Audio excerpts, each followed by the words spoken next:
네, 안녕하세요. 안 선생입니다. 최근까지 전세 사기 관련된 사기 피해가 부쩍 많아졌었는데요. 한 가지 안타까운 점은 피해 사례를 소개하고 그치는 경우가 대부분이고 대처 방법에 대한 구체적인 가이드가 부족하다는 점이었습니다. 그래서 제가 이렇게 영상을 만들게 되었습니다. 이 영상을 통해서 전세보증금 피해를 보는 분들이 줄어들었으면 좋겠습니다.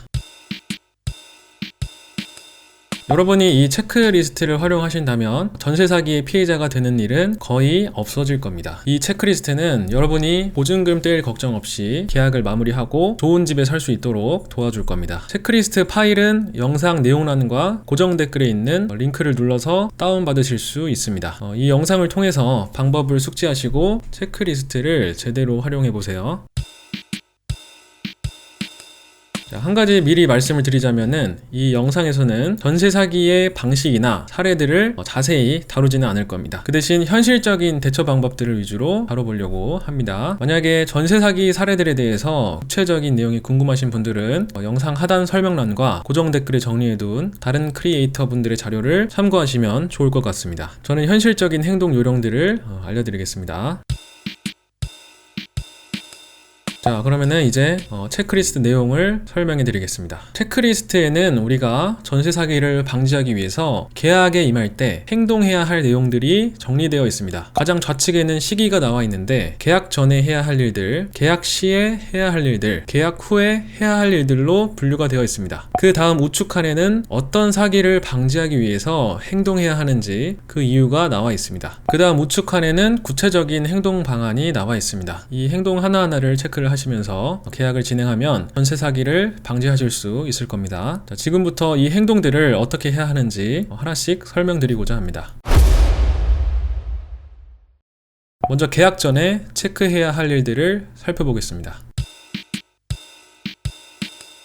전세 사기 사례를 보면 공인중개사가 아닌데 사칭을 해서 사기를 치는 경우가 있습니다. 중복계약 사기와 이중계약 사기를 치는 경우인데요. 이를 방지하기 위해서 중개업자 등록 여부를 확인할 필요가 있습니다. 여기서 중복계약 사기는 시세보다 20-30% 정도 저렴한 가격으로 여러 세입자와 계약을 한 후에 전세 보증금을 통째로 가로채는 사기 수법입니다. 공인중개사와 집주인이 함께 사기를 치거나 공인중개사 자격을 사칭해서 사기를 치곤 합니다. 그리고 이중계약 사기는 대리인이 세입자와 전세 계약을 진행하고 집주인에게는 월세로 계약했다고 말하면서 보증금을 가로채는 사기 수법입니다. 이것들에 대처하려면 어떻게 해야 할까요?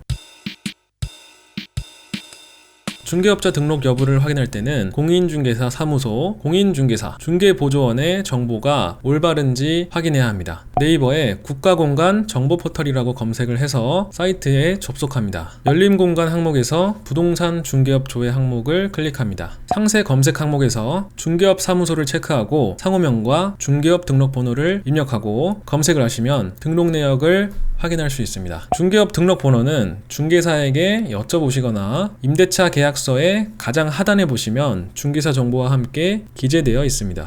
또 상세 검색 항목에서 중개사 보조원을 체크하시고 성명을 입력하시면 등록 내역을 확인할 수 있습니다. 자, 말씀드린 방법들을 통해서 공인중개사 사무소, 공인중개사 중개보조원의 정보가 올바른지 확인을 하시고 계약에 임하도록 하세요. 그래야 중개사를 사칭해서 이중계약이나 중복계약을 하는 그런 사기를 방지할 수 있습니다. 자, 그 다음 깡통 전세 피해와 신탁 사기를 방지하기 위해서 계약 전 등기부등본은 꼭 확인을 해보셔야 합니다. 깡통 전세 피해는 집의 근저당과 세입자의 전세보증금 합계가 집값에 육박해 세입자가 전세금을 떼이는 상황입니다. 신탁 사기는 신탁을 통해 대출을 받은 집주인이 신탁회사의 동의 없이 전세계약을 체결하고 전세보증금을 가로채는 사기 수법입니다. 이것에 대처하려면 어떻게 해야 할까요?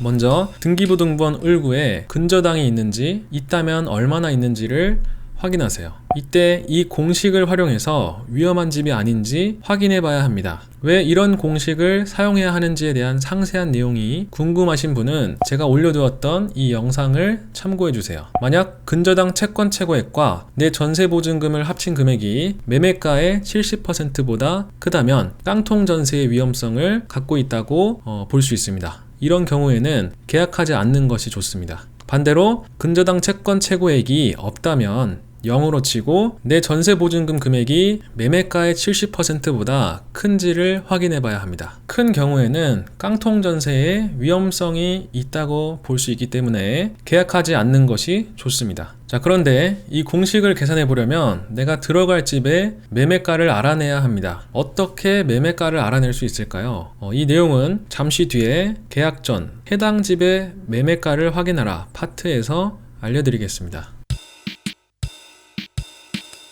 자, 앞서 등기부등본 을구에 근저당이 있는지를 확인했다면 그 다음엔 갑구에 신탁등기가 있는지를 확인해 보셔야 합니다. 웬만하면 신탁등기가 없는 물건으로 계약하는 것이 안전합니다. 만약 신탁등기가 있고 중개사나 집주인이 전세계약에는 전혀 문제가 없다고 말한다면 어떻게 해야 할까요? 이럴 때는 신탁원부를 확인해 보아야 합니다. 신탁원부는 신탁에 대한 상세한 내역이 담겨있는 서류인데요.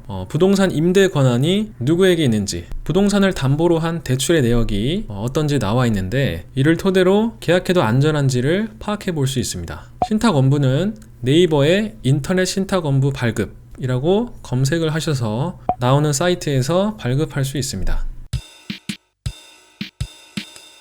앞서 등기부등본에서 근저당권을 확인해 보았습니다. 이때 이 공식을 계산을 해봐야 했는데 계산을 하려면 내가 들어갈 집의 매매가를 알아내야 합니다. 어떻게 매매가를 알아낼 수 있을까요? 주택의 매매 시세를 조사하는 방법은 3가지가 있는데요. 나와 거래하는 중개사에게 물어보는 방법, 다른 중개업소에 물어보는 방법, 디스코 사이트나 앱을 활용하는 방법이 있습니다. 한 가지 방법만으로는 신빙성이 떨어질 수 있기 때문에 2가지 이상 활용해서 시세를 파악하시는 것이 좋습니다. 시세 파악은 내가 들어갈 집의 매매가를 확인해보는 방법과 주변 집들의 매매가를 조사해서 유추하는 방법이 있습니다. 주변 집들의 매매가를 파악할 때는 건물의 연식, 전용평수 등이 비슷한 건물의 매매가를 조사해보면 됩니다. 중개사에게 이 집의 매매가가 어느 정도 될지를 물어보세요. 중개사가 잘 모르는 것 같다면 이 건물의 다른 호실들의 최근 실거래 기록을 조사해달라고 해보세요. 알려주는 금액을 바탕으로 시세를 파악해 볼 수 있습니다. 사장님, 이 집의 매매가는 얼마인가요? 최근 실거래 기록이 있나요? 이렇게 물어보시면 됩니다. 만약 나와 거래하는 중개사가 못 믿었다면 혹은 정보력이 부족한 것 같다면 다른 중개사에게 시세를 문의해 볼 수 있습니다. 근데 이때 그냥 건물 주소를 말해주고 시세를 알려달라고 하면 뜨내기 손님으로 여기기 때문에 답변을 잘 해주지 않습니다. 그래서 건물을 특정하기보다는 동네에 비슷한 건물들의 시세를 물어서 유추하는 식으로 시세를 알아내야 합니다. 동네의 중개업소를 검색해서 전화를 걸고 이렇게 물어보세요. 안녕하세요. 전셋집을 구하고 있습니다. 제가 이 동네의 시세를 잘 몰라서 여쭤보고 싶은 게 있는데요. 화곡 1동에 지어진 지 10년 정도 된 빌라, 전용 12평인 집은 매매가와 전세가가 어느 정도인가요? 자, 이렇게 내가 들어갈 집과 비슷한 주택의 조건을 설명해 준 다음에 매매가와 전세가가 궁금하다고 물어보시면 안내를 해주실 겁니다. 이때 중개사분 중에 답변을 해주지 않거나 친절하지 않은 분이 계실 수 있는데요. 그럴 때는 상처받지 마시고 곧바로 다른 중개업소에 전화해서 물어보시면 되겠습니다. 보통 3명 중에 1분 정도는 친절하게 말씀을 해주실 겁니다. 중개사 3명 정도에게 매매 시세를 들어보고 평균치를 매매가로 산정하시면 되겠습니다. 자, 그 다음에 디스코라는 사이트나 앱을 활용하는 방법도 있습니다. PC에서 디스코 사이트에 방문하거나 모바일에서 디스코 앱을 설치합니다. 접속해보면 이런 화면이 뜨는데요. 이 화면에서 좌측 상단의 필터를 눌러서 내가 들어갈 집과 비슷한 유형의 건물에 체크를 합니다. 그 다음 화면에서 내가 들어갈 집 주변의 건물들을 클릭해보면 좌측에 정보들이 나오는데 여기에 건물의 연식, 면적, 시세 등을 파악할 수 있습니다. 내가 들어갈 집과 비슷한 조건의 물건들을 확인하시다 보면 시세를 대략적으로 유추할 수 있게 되는데요. 이것을 통해서 대략적인 매매가를 산정하시면 되겠습니다.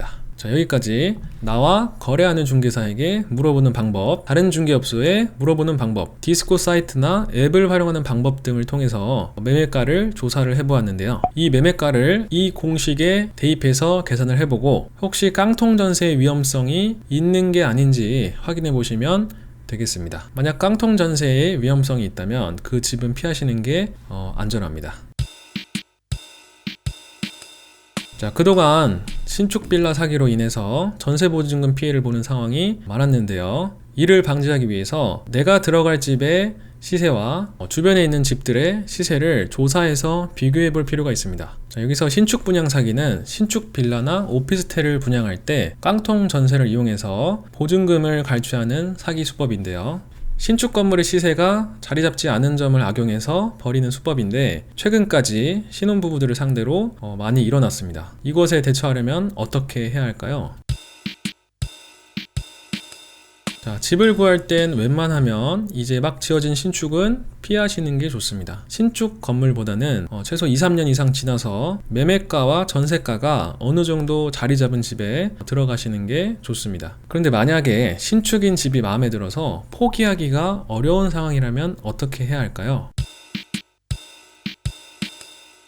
이럴 때는 동네에 있는 비슷한 조건의 집들의 시세를 확인해 봐야 합니다. 여기서 비슷한 조건이라는 것은 지어진 지 5년 내에 해당하는 신축 건물들을 의미합니다. 동네에 있는 건물들의 평균 매매가와 전세가가 내가 들어가고 싶은 집의 매매가와 전세가와 비슷한지를 비교를 해봐야 합니다. 신축 분양 사기의 경우 주변 시세보다 훨씬 비싼 전세가를 제시합니다. 그래서 내가 들어갈 집의 전세가가 평균적인 시세보다 많이 비싸다면 사기의 위험성이 있다고 볼 수 있습니다. 반대로 동네 집들의 시세와 비교해 봤을 때 차이가 크지 않다면 비교적 안전하다고 볼 수 있습니다. 그렇다면 시세 조사는 어떻게 해야 할까요? 시세를 조사하는 방법은 앞선 계약 전 해당 집의 매매가를 확인해라 항목에서 보셨던 것처럼 진행을 할 수 있는데요. 이번에는 내 집뿐만 아니라 동네에 있는 집들의 시세도 다 같이 파악한다고 중점을 두셔서 조사하시면 되겠습니다. 자, 방법은 똑같이 세 가지로 나와 거래하는 중개사에게 물어보는 방법, 다른 중개업소에 물어보는 방법, 디스코 사이트나 앱을 활용하는 방법이 있습니다. 자, 마찬가지로 한 가지 방법으로는 신빙성이 떨어질 수 있기 때문에 두 가지 이상 활용해서 시세를 파악하시는 것이 좋습니다. 자, 시세를 파악할 때는 내가 들어갈 집과 최대한 근처에 있는 건물들을 확인하시면 되고 건물의 연식, 전용 평수 등이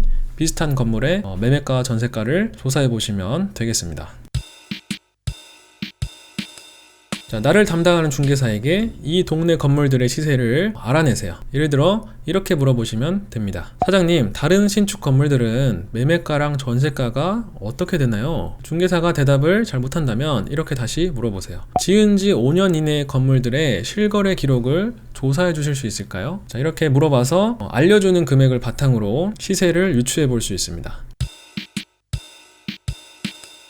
나와 거래하는 중개사가 못 믿었다면 다른 중개사에게 시세를 문의해 볼 수 있습니다. 3군데 정도의 전화를 해서 말해주는 시세의 평균치를 구하면 됩니다. 예를 들어서 이렇게 물어보세요. 안녕하세요. 전셋집을 구하고 있습니다. 제가 이 동네 시세를 잘 몰라서 여쭤보고 싶은 게 있는데요. 화곡 1동에 지어진 지 5년 안 된 빌라 중에서 전용 12평 되는 집은 전세가 매매가가 어느 정도 될까요? 자, 이런 식으로 내가 들어갈 집과 비슷한 주택의 조건을 설명해 준 다음에 매매가와 전세가가 궁금하다고 물어보면 안내를 해주십니다. 중개사분들 중에는 답변을 해주지 않거나 친절하지 않은 분이 계실 수도 있는데요. 이럴 땐 상처받지 마시고 곧바로 다른 중개업소에 전화해서 물어보시면 되겠습니다. 3명 중에 1명은 친절하게 말씀을 해주실 겁니다. 그 다음에 PC에서 디스코 사이트에 방문하시거나 모바일 디스코 앱을 설치해서 확인해 볼 수 있습니다. 자, 이렇게 화면이 뜨면 좌측 상단의 필터를 눌러서 내가 들어갈 집과 비슷한 유형의 건물에 체크를 하시고요. 그 다음 화면에서 내가 들어갈 집 주변에 건물들을 클릭하시면 좌측에 정보들이 뜨는데 여기에 건물의 연식, 면적, 시세 등을 파악할 수 있습니다. 자, 내가 들어갈 집과 비슷한 조건의 물건들을 확인하시다 보면 동네의 매매가와 전세가를 대략적으로 유추할 수 있게 되는데요. 신축 건물의 전세 계약을 하기 전에는 이렇게 주변에 지은 지 얼마 되지 않은 건물의 매매가와 전세가들을 조사를 해봐야 합니다. 그 다음에 그 조사한 결과를 바탕으로 내가 들어갈 신축 건물과 시세를 비교해 봤을 때 전세가가 너무 비싸다면 그 집은 전세 사기 위험이 있을 수 있으니까 들어가지 않는 것이 좋습니다. 반대로 내가 내가 들어갈 신축 건물의 전세가가 시세에 준하는 수준이라면 그 집은 사기당할 확률이 적다고 판단하셔도 되겠습니다. 그리고 여기서도 마찬가지로 이 공식을 계산을 해보시고 깡통 전세가 아닌 경우에만 계약을 하시면 되겠습니다. 자, 체납세금 사기로 인해서 전세보증금 피해를 보는 상황도 있습니다. 이를 방지하기 위해서 임대인의 국세, 지방세, 완납증명서를 확인해 볼 필요가 있는데요. 체납세금 사기는 집주인의 국세가 체납된 경우에 임차인에게 전세보증금을 돌려주는 것보다 국세 체납을 먼저 상환해야 한다는 그런 제도적인 원칙을 악용한 사기수법입니다. 이것에 대처하려면 어떻게 해야 할까요? 자, 임대인에게 국세, 지방세 완납증명서를 요구하세요. 직접 말씀하실 필요는 없고 중개사에게 받아달라고 요청하시면 되겠습니다. 만약에 집주인이 거절을 하는 경우에는 이렇게 말씀을 하세요. 집주인분을 의심하려는 것이라기보다는 체납세금 사기 뉴스가 자주 나와서 걱정이 드는 마음에 확인을 부탁드리는 것입니다. 협조를 부탁드립니다. 자, 이렇게 완곡하게 한 번 더 요청을 해보세요. 만약에 집주인이 끝까지 거절하는 경우에는 선택을 해야 합니다. 집주인을 믿고 그냥 계약을 할지 아니면 다른 집을 알아보러 갈지 말입니다. 실제로는 집주인을 믿고 그냥 계약을 해도 문제가 없는 경우가 대부분이지만 이런 부분을 사기꾼들이 알고 파고들기 때문에 가능한 한 주의하시는 것이 좋겠습니다. 자, 그 다음에 신분 위조 사기로 인해서 전세보증금 피해를 보는 상황도 많은데요. 이를 방지하기 위해서 임대인의 신분증을 잘 확인해 봐야 합니다. 신분 위조 사기는 위조한 신분증으로 집주인 행세를 하고 전세 계약을 체결한 뒤에 전세 보증금을 가로채는 사기 수법입니다. 이것에 대처하려면 어떻게 해야 할까요? 계약을 하는 자리에서 집주인의 실제 얼굴과 신분증의 사진을 비교해 보세요. 그리고 ARS 서비스를 통해 주민등록증 진위를 확인해 보세요. 국번 없이 1382로 전화를 거신 다음에 안내 멘트에 따라 집주인의 주민등록번호와 발급 날짜를 입력하시면 됩니다. 곧바로 주민등록 일치 여부를 안내받을 수 있습니다. 만약 집주인이 운전면허증을 가지고 왔다면 주민등록증과는 다른 방식으로 진위 여부를 파악해야 합니다. 경찰청 교통민원24 사이트에 접속하세요. 운전면허 조사 예약 항목에서 운전면허증 진위 여부 조회 항목을 클릭하세요. 집주인의 운전면허증에 나와 있는 내용들을 입력하시고 조회를 클릭하면 진위 여부를 확인할 수 있습니다. 이렇게 집주인의 얼굴 확인, 주민등록증 진위 여부 확인, 운전면허증 진위 여부 확인 방법을 알아보았습니다. 전세처럼 큰돈이 걸린 계약에서는 집주인의 신분증의 진위 여부까지 확인을 해서 신분 위조 사기를 방지하시면 좋겠습니다. 자, 전세보증금 피해를 보는 사례는 그 종류가 상당히 다양한데요. 이 여러 가지 위험 요소들을 한꺼번에 제거할 수 있는 방법은 없을까요? 계약을 하기 전에 위험한 집을 거르고 싶으시다면 전세보증보험 가입이 가능한 집인지를 확인해 볼 필요가 있습니다. 여기서 위험한 집이라는 것은 근저당이 많다든지 시세가 명확하지 않다든지 그런 사기 피해가 발생할 만한 요소를 갖고 있는 집을 말합니다. 자, 그리고 전세보증보험이라는 것은 세입자의 전세보증금을 보호해주는 보험 상품을 말합니다. 보험사에서는 세입자에게 전세보증보험을 가입시켜 줄 때 계약하려는 집이 안전한 집인지 깐깐하게 따져보게 되는데요. 이때 집에 대한 리스크를 보험사에서 다 체크를 해주기 때문에 가장 효과적으로 전세보증금을 지킬 수 있는 방법 중에 하나입니다. 만약 우리가 계약 전에 전세보증보험 가입 가능 여부를 미리 파악해 볼 수 있다면 위험한 집을 미연에 거를 수 있습니다. 이제 그 방법을 알아보겠습니다.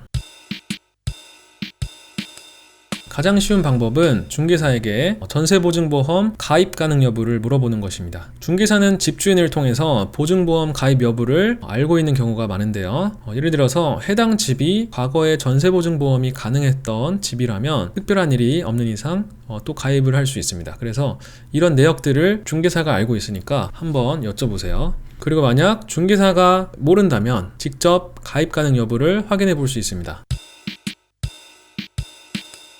네이버에 주택도시보증공사 인터넷보증이라고 검색하시고 사이트에 접속하세요. 그 다음 전세보증금 반환보증 가능 여부 확인 항목을 누르세요. 보증 신청 가능 여부를 확인해 보기 위해 일련의 질문들의 답을 체크하세요. 내가 들어갈 집에 전세 계약을 했다는 가정하에 진행하시면 되겠습니다. 이어지는 안내에 따라 빈칸을 작성하시면 가입 가능 여부를 확인할 수 있습니다. 빈칸에 적어야 할 내용들에 대해서 모르겠다면 나와 거래하고 있는 중개사에게 물어봐서 알려달라고 하시면 되고, 또 위에 설명들을 직접 읽어보시면 조사가 가능한 부분이기 때문에 그렇게 작성을 하시면 되겠습니다. 좀 더 자세한 내용은 영상 내용란 혹은 고정 댓글의 링크를 확인해 주세요. 자, 여기까지 계약 전에 체크해야 될 부분들을 알아보았습니다. 이제 계약 시에 체크해야 할 일들에 대해서 알아보겠습니다.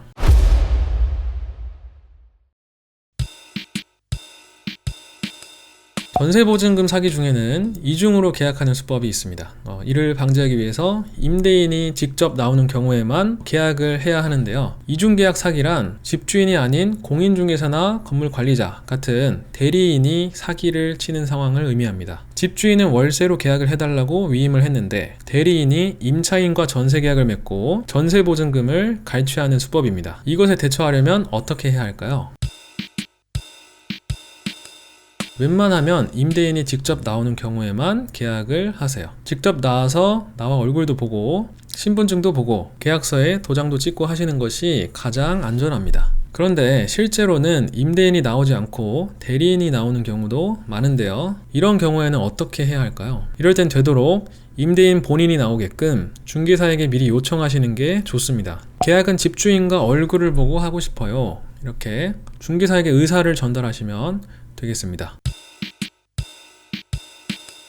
그럼에도 불구하고 어쩔 수 없이 대리인과 계약해야 하는 상황이 생길 수도 있는데요. 이럴 때는 대리인이 필수적으로 지참해야 하는 서류들을 꼼꼼히 확인하시고 집주인에게 전화를 걸어서 계약 내용에 대해 한 번 더 확인해야 합니다. 대리인 필수 서류는 임대인 인감증명서, 임대인 인감도장, 위임장, 대리인 신분증, 대리인 도장 총 5개입니다. 인감증명서는 국가에서 그 사람의 도장이 맞다라는 것을 인정해주는 문서입니다. 인감도장은 국가에서 인정해준 임대인의 도장을 의미합니다. 위임장은 집주인이 대리인에게 권한을 위임한다는 내용이 담겨있는 문서입니다. 이 세 가지가 있어야 계약을 위임할 수 있는 권한이 생겨납니다. 중개사에게 물어봐서 대리인이 이 세 가지를 지참하는지를 알아내세요. 만약에 대리인이 5가지의 준비물을 준비해오지 않는다면 계약하지 않는 것이 안전합니다. 그리고 서류를 갖췄다고 해서 안심하시면 안 됩니다. 대리인과 계약을 하는 그 순간에 집주인에게 전화를 걸어서 계약 내용에 대해서 한 번 더 확인하세요. 전세인지 월세인지, 금액은 얼마인지, 계약 날짜는 언제인지를 확인시켜 주는 겁니다. 그래야 이중계약 사기를 대비할 수 있습니다. 그 다음 전세보증금 피해를 보는 경우 중에 대항력 제도의 허점을 악용한 사기가 있는데요. 이를 방지하기 위해서 계약서에 특약사항을 기재할 필요가 있습니다. 대항력 악용 사기는 전세계약 시점과 임차인이 대항력을 갖추는 시점 사이에 집주인이 은행에서 담보대출을 받고 근저당권을 설정해서 임차인이 전세보증금 피해를 보는 경우를 의미합니다. 이것에 대처하려면 어떻게 해야 할까요? 다음과 같이 대항력 악용 사기 방지를 위해 특약사항을 기재하세요. 중개사에게 이대로 전달해서 계약서에 기재해달라고 하시면 됩니다. 각 내용에 대해서 어떤 의미인지 하나씩 알아보겠습니다. 대항력을 악용하는 사기를 방지하기 위해서 이 특약을 작성하시면 됩니다. 보통 잔금하고 이사 들어가는 날 전입신고를 하고 확정일자를 받게 되는데 이때 임차인에게 대항력이라는 게 생깁니다. 하지만 효력이 바로 생기는 게 아니라 나라의 법에 따라서 이길 공공시에 효력이 발생합니다. 쉽게 말하면 오늘 밤에서 새벽으로 넘어가는 12시에 효력이 생긴다는 겁니다. 그래서 잔금일 다음 날까지는 임대인이 대출을 받지 못하도록 근저당권 설정을 하지 못하도록 이렇게 특약사항을 기재해둬야 합니다. 자, 여기서 말소한다는 표현은 없앤다는 의미입니다. 기존에 담보대출을 받아둔 집주인이 대출을 상환하는 조건으로 전세계약을 체결할 때 임대인은 임차인이 전세보증금을 입금해주면 그 돈을 가지고 바로 대출을 상환하고 등기부등본에서 근저당을 말소시켜야 합니다. 집주인이 근저당을 말소시키지 않고 다른 데다가 임차인의 전세금을 써버리면 임차인이 나중에 전세보증금 피해를 입을 수 있습니다. 그래서 특약사항으로 기재해 두셔야 합니다. 자, 그 다음에 특약사항들은 사기를 방지할 목적은 아니지만 전셋집을 계약할 때 필요한 특약이라서 추가로 설명을 드리겠습니다. 세입자가 전세대출이나 전세보증보험을 들 때 집주인의 동의나 서류 등이 필요한 경우가 있는데요. 이럴 때 집주인이 번거롭다는 이유로 협조를 잘 해주지 않는 경우가 있습니다. 그래서 미리 특약사항에다가 협조를 잘 해줄 수 있도록 기입을 하고 계약하시는 것이 좋습니다. 안전한 전세계약을 위해 임대인에게 협조를 당부하는 내용입니다. 계약서 특약란에 기본적으로 작성을 해주세요.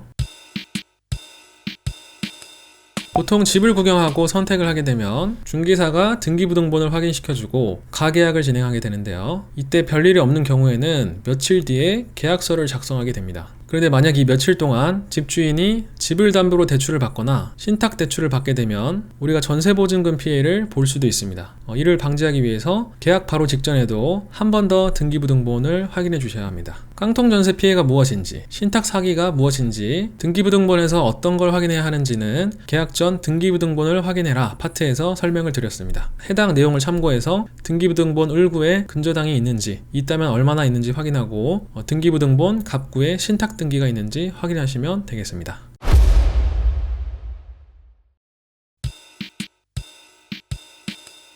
계약 전에 한번, 계약 직전에 한번 등기부등본을 확인했었습니다. 그리고 잔금을 하기 직전에 한 번 더 등기부등본을 확인해 주셔야 하는데요. 계약 시점부터 잔금을 입금하는 시점 사이에 집주인이 집을 담보로 대출을 받을 수가 있습니다. 이렇게 되면 우리는 전세보증금 피해를 볼 수 있는데요. 이를 방지하기 위해서 잔금 납부 직전에도 한 번 더 등기부등본을 확인해 줄 필요가 있습니다. 이 파트도 앞의 파트와 마찬가지로 깡통전세 피해, 신탁 사기, 그리고 등기부등본에서 뭘 확인해야 하는지 이런 것들에 대해서 계약 전 등기부등본을 확인해라 파트에서 설명을 드렸습니다. 해당 내용을 참고해서 등기부등본 을구에 근저당이 있는지, 있다면 얼마나 있는지를 확인하시고 등기부등본 갑구에 신탁 등기가 있는지를 확인하시면 되겠습니다. 자, 임대인에게 문제가 생겨서 집이 경매에 넘어가게 되면 법원에 가서 내 보증금을 돌려받는 절차를 거쳐야 합니다. 하지만 대항력이라는 게 없으면 보증금을 돌려받지 못할 수도 있는데요. 이 대항력이라는 것을 갖추기 위해서는 전입신고와 확정일자가 필요합니다. 전입신고를 하고 확정일자를 받는 구체적인 방법을 알아보겠습니다. 잔금을 입금하고 이사를 하는 날에 전입신고를 진행하세요. PC로는 정부24 사이트를 활용하시면 되고 모바일로는 정부24 앱을 활용하시면 되겠습니다. 네이버에 정부24라고 검색한 뒤 사이트에 접속합니다. 원스톱 서비스 항목에 전입신고를 클릭합니다. 그 다음은 안내에 따라 항목을 기입하시면 됩니다. 빈칸을 하나씩 채우시다 보면 금방 전입신고가 끝나 있으실 겁니다. 모바일에서는 앱스토어나 플레이스토어에서 정부24라고 검색한 뒤 앱을 다운로드합니다. 그리고 똑같이 전입신고 항목에 들어가서 빈칸을 작성하시고 전입신고를 마무리하시면 되겠습니다. 전입신고가 완료되면 곧바로 확정일자를 발급하시면 되는데요. 보통 전세대출을 받는 경우에는 확정일자를 먼저 받게 되는데 그때도 이 방법으로 진행하시면 되겠습니다. 네이버에 인터넷 등기소 사이트를 검색한 뒤에 접속합니다. 상단의 확정일자 항목에서 신청서 작성 및 제출을 클릭합니다. 안내에 따라 주소, 계약정보, 신청인 정보 등을 입력하면 확정일자 발급이 신청이 완료됩니다. 전세보증금 사기나 피해 사례는 상당히 많고 그 케이스도 정말 다양합니다. 그래서 꼼꼼하게 모두 다 살펴보면서 계약하는 일이 생각보다 쉽지 않은데요. 이런 고민을 간단하게 해결해주는 방법으로 전세보증보험이 있습니다. 전세보증보험은 보증금 피해를 예방할 수 있는 가장 근본적인 방법인데요. 전셋집에서 보증금 피해를 입게 되면 보험사에서 집주인 대신에 전세보증금을 돌려주는 시스템입니다. 집주인에게 돈을 받아내야 하는 번거로운 절차를 보험사가 대신 해주신다고 보시면 되겠습니다. 그렇다면 전세보증보험에 가입하려면 어떻게 해야 할까요? 전세보증보험은 SGI 서울보증보험, 허그 주택도시보증공사, HF 한국주택금융공사 등의 기관에서 취급을 하고 있습니다. 대부분은 전세대출을 받는 은행에서 보험 가입도 같이 진행을 해주는데요. 만약 개인적으로 가입하시려는 경우에는 해당 기관에 직접 방문해서 하는 방법, 해당 기관 사이트에서 하는 방법 등이 있으니까 참고하시고, 화가 같은 경우는 모바일의 카카오페이, 네이버 부동산에서도 보험 가입이 가능합니다. 카카오페이에서 전세보증금 반환보증 가입 신청 서비스를 활용하시거나 네이버 부동산 전세금 반환보증보험 가입 신청 서비스를 활용하시면 편리하실 겁니다. 자, 지금까지 전세 사기와 보증금 피해를 방지하기 위해서 체크리스트 사용 방법을 알아보았습니다. 계약 전, 계약 시, 계약 후에 이 체크리스트를 활용해서 전세 보증금 피해 입는 일이 발생하지 않도록 하셨으면 좋겠습니다. 자, 여기까지. 배경 지식이 좀 있는 분들은 이해가 좀 잘 되셨겠지만, 배경 지식이 아직 별로 없는 분들은 좀 어려웠을 것도 같습니다. 이해가 잘 안 가셨다면 제가 출판한 집 구하는 게 너무 어렵습니다 책에 기초적인 내용들을 참고해 보시면 좋을 것 같습니다. 그리고 한 가지 말씀드릴 게 있습니다. 이 내용을 활용한다고 해서 100% 사기를 방지할 수 있는 것은 아닙니다. 우리나라가 가진 제도적인 그리고 법적인 한계가 있는데요. 그리고 사기꾼의 수법이 날로 다양해지기 때문에 작정하고 사기를 치는 경우에는 막기가 상당히 어렵습니다. 그래서 지금 정부에서 대책을 발표하고 문제를 해결하기 위해서 노력을 하고 있지만 제도가 안정화되기까지는 시간이 좀 걸릴 것 같습니다. 그래서 그동안은 이 체크리스트를 활용해서 최대한 사기 당할 가능성을 낮추는데 노력을 해야 될 것 같습니다. 자, 안타까운 점은 이 체크리스트가 모두 충족되는 그런 집을 찾는 것이 현실적으로는 어려울 수 있다는 것입니다. 그래서 어느 정도는 타협을 해야 하는 상황도 있으실 건데요. 그럼에도 불구하고 최대한 부합하는 집을 찾도록 노력을 하셔야 된다고 말씀을 드리고 싶습니다. 그래야 피해 당할 가능성을 최대한 낮출 수 있으니까요. 자, 이제 마무리하겠습니다. 여러분 주변에 전셋집을 구하고 있는 분들이 있다면 이 영상을 소개해 주세요. 소개를 해주시면 피해 입는 분들의 숫자가 많이 줄어들 것 같습니다. 영상 시청하느라 고생 많으셨습니다. 감사합니다.